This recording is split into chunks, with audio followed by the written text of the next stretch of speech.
Hi there, thanks for emailing me about your Chapter 8 submission to the My IT Lab system. Let's take a look at the work and what we can do to satisfy some of the steps. So you can see from my screen I have opened the results, and then I've already downloaded the file that was submitted so that we can look directly at that work. I'm going to start with step 2 here, where it says add an if error formula to display a blank cell if there are no results. And if I take a look at your cell, you did a pretty good job. We do this in cell B21, but it wants a blank cell, and you might remember this from earlier chapters. So it doesn't want you to return the phrase blank cell. It wants an actual blank cell. So just have nothing in between the quotes. It's just going to be the double quote character and then another double quote character. We did a lot of that in chapter 5, I think chapter 7. So I'm going to remove that phrase blank cell. I'm going to leave everything else, and then you should get the points for step 2. For step 3, it says add data validation that only allows the current date to cell B4. So I'm going to hop up to cell B4, and you have data validation present.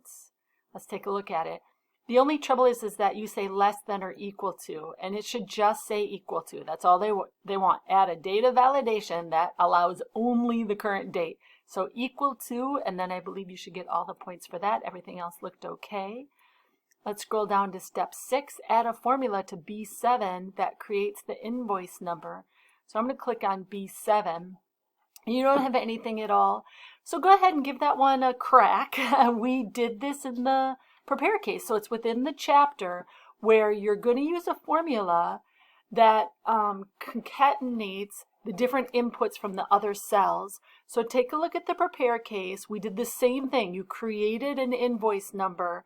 Take a look at that one. Use the inputs for this one. Give it a try, and then let me know, and I'll give you feedback to what you try.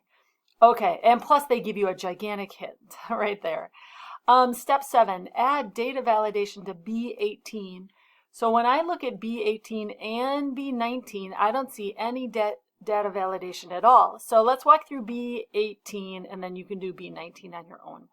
So I'm active on cell B18. From the Data tab, in the Data Tools group, I'm going to click Data Validation and Data Validation again.